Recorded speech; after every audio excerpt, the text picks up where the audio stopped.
Welcome. Today we're going to be talking about the Victorian era in literature. Now, the Victorian era comes directly after the Romantic period. It is the precursor to the Modernist period, and it is largely defined by the rule of Queen Victoria.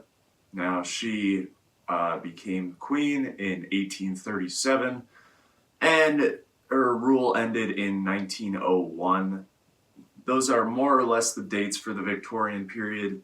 It's also pretty easy to just look at it as the second half of the 19th century, 1850 to 1900, more or less. Like most movements, there is bleed over on either side from the Romantic and into the Modernist. We'll talk about that a little bit today, but we'll certainly focus on it when we talk about modernism itself. So, let's start by just highlighting some of the important figures in this movement. Talk about what's kind of going on at the time. This is an era of a huge crisis of faith. The Anglican Church is trying to reform. Queen Victoria comes in, and basically she is such a young ruler, and she fears that all of England will crumble and fall apart if it doesn't have these very regimented rules. So she institutes a lot of things that we now associate with the Victorian period. This idea of modesty, of suppressed sexuality, of, everyone's always buttoned up, and all the rules are very heavily followed. But it's interesting because we have this crisis of faith. Around this time, Charles Darwin publishes his theories of evolution, which hugely shakes up how people look at the world. It's also an era of spiraling industry. The Industrial Revolution is in full force here. They're starting to get electricity in houses, indoor plumbing, and there's just so much changing and going on with the world that they're trying really hard to follow the rules, follow the form, conform. It's all about society. The idea of the individual that we see in modernism and romanticism is completely removed. What matters is what is good for the society. And so this leads to a handful of literature in the realm of escapism. And a lot of Victorian literature is going to be defined as kind of adventure literature or escapist literature. It still has merit. This is the era that defines the novel for many people. There are a handful of writers we'll talk about in just a minute that just to this day are who we think of when we think of the novel, because this is largely the period where the novel is going to be. We had Robinson Crusoe, we had Don Quixote before, and then we had a couple of things in the Romantic era, a couple of things in the Neoclassical era, but really this is the start of the novel in a lot of ways. We'll see this with the Brontes sisters in just a little bit. So also Victorianism, interestingly, splinters a lot, and there's a lot of smaller movements: naturalism, realism, aestheticism. We're going to talk about a couple of these in this video as well, but I'm going to start with just the general Victorian writers, the people we think of when we think of the Victorian era. We're going to start with a couple of poets. There were three really, really big poets during this era. Actually, there were more. There were loads of really famous poets. People read poetry very often during this era. But let's start with Robert Browning. Probably one of the most well-known. You've probably read a couple of his dramatic monologues, maybe My Last Duchess. He also wrote The Ring in the Book and The Light Brigade, which are probably some that you might know. And he wrote The Pied Piper of Hamlet, which is kind of interesting, not really who we associate that coming from.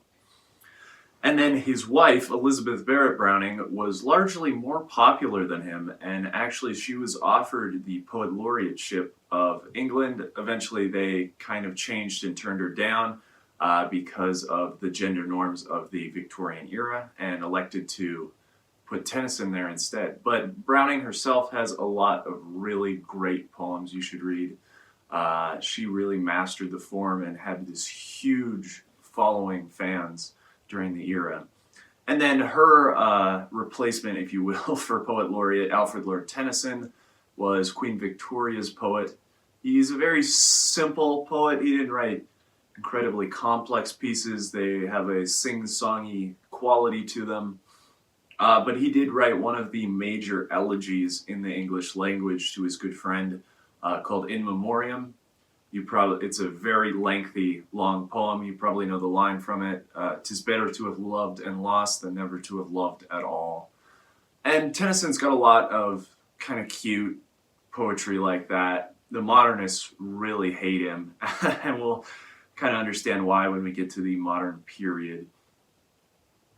The other two really big ones in my mind are Matthew Arnold, who wrote a handful of really popular poems during the time, and Christina Rossetti, who started out writing these poems, kind of shifted towards children's poems, and then shifted more towards devotionals as her life went on.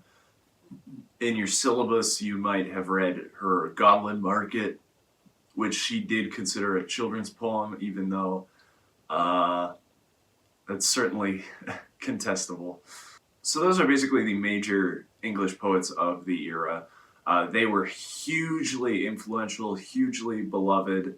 And then during this era, a lot of the American Romantic poets like Walt Whitman and Longfellow kind of cross over because American Victorianism doesn't quite catch on as fast as Victorianism in England. So let's talk about the novel. And if we're going to talk about the novel, and specifically Victorian novel, there is one writer who has stayed the test of time, and that is Charles Dickens. Dickens is a classic Victorian author. He deals with this idea of society versus the individual. He deals with class struggle. He deals with these kind of twisted Victorian values where everything looks good, and then underneath of it there's child labor or extortion or all these other just terrible, terrible things. He mostly wrote Bildungsroman, these kind of coming-of-age stories. You've probably read or seen A Christmas Carol from him. You probably know Oliver Twist, Great Expectations, Tale of Two Cities, David Copperfield. He wrote a ton of books, and he would actually perform them live during the Victorian era. He would read them out loud. And this kind of put him off to critics. They thought him kind of a showman and not such a gifted writer. But he was really reinterpreted during the late modern period, and he is now the classic author that we know him to be to this day.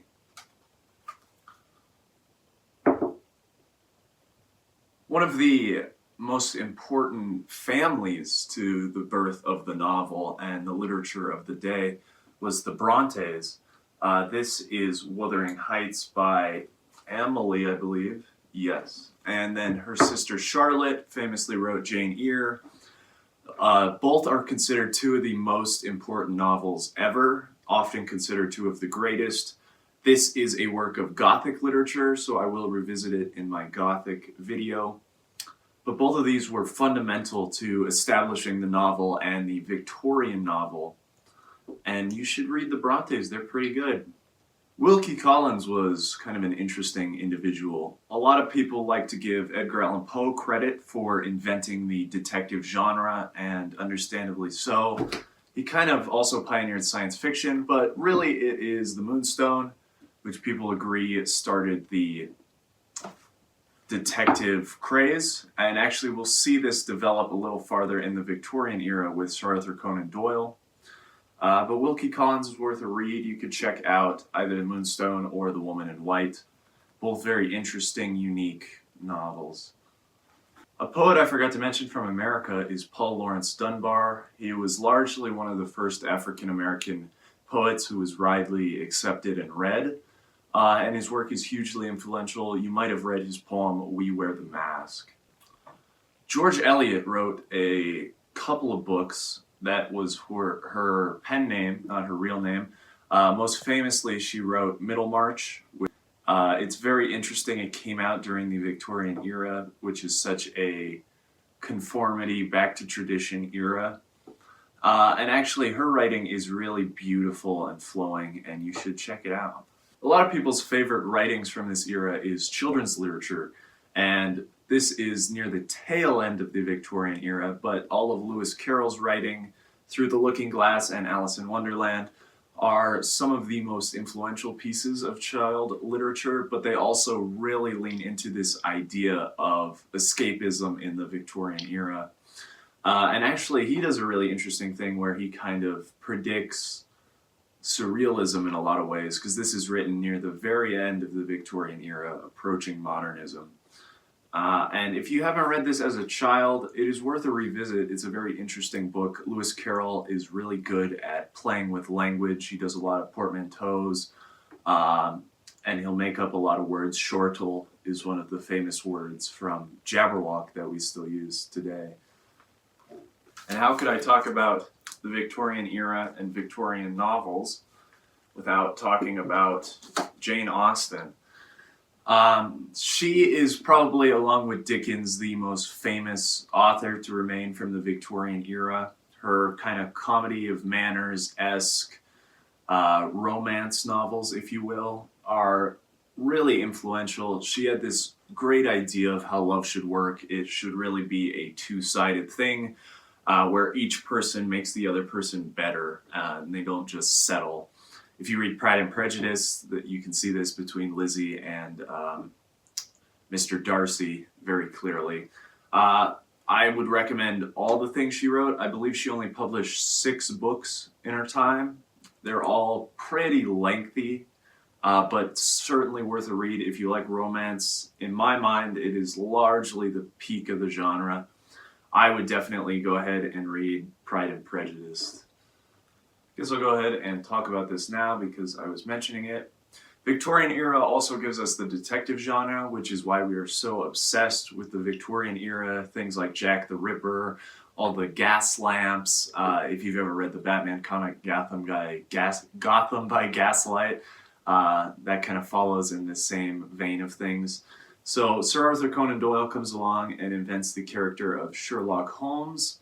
This is approaching the end of the Victorian era. He draws from people like Poe and Willy Collins, and largely this is what's going to define the detective genre. It's what's going to cement the Victorian era as being this detective, mysterious, dark place with your gas lamps and people walking around the cobblestone streets of London at night. Kind of gives us the steampunk aesthetic with the rampant industrialism of the time. And so if you haven't read any Sherlock Holmes, they are much different than you might think they are if you've just seen the adaptations. And it's kind of interesting from a historical perspective. Along the escapist route, we also stumble upon Robert Louis Stevenson, who is this amazing adventure writer. He wrote Treasure Island. He wrote Dr. Jekyll and Mr. Hyde, and quite a few other things that you would probably recognize. He often wrote kind of pirate nautical type literature, and he is kind of the picture boy of this Victorian idea of escapism and adventure, and there's no sad endings. But we'll see this broken in just a little bit when we get to realism, and it'll be kind of interesting because these are the ideas we associate with the Victorian era, but that's not always the case. Another work in this kind of escapist vein or adventure vein is Rudyard Kipling's children's literature, specifically the Jungle Book. This is very sweet, coming of age, adventure novel, another very classic example of what Victorian literature should be, according to most of the people of the time. Last but not least, before I go into the kind of splinter groups of the Victorian era, I want to talk about Thomas Hardy. Thomas Hardy is a really fascinating character. He was a novelist during the Victorian era, and then he ended up publishing this book, Jude the Obscure, near its tail end. and it was so widely derailed and hated by audiences and critics, and they were so rude and demeaning towards him that he never wrote another novel again and just shifted into writing poetry, which is largely a shame because he is a beautiful, brilliant novelist. I don't have it here, but you might know Test d'Amblay, Jude the Obscure, the Mayor of Casterbridge, and Far from the Madding Crowd. We're going to talk about him again when we get to modernism because he is a very important proto-modernist figure. A lot of people like to compare him to D.H. Lawrence, and I'm going to talk about that in the modernism video. But if you haven't checked out Thomas Hardy, he is one of the most interesting characters from the Victorian era.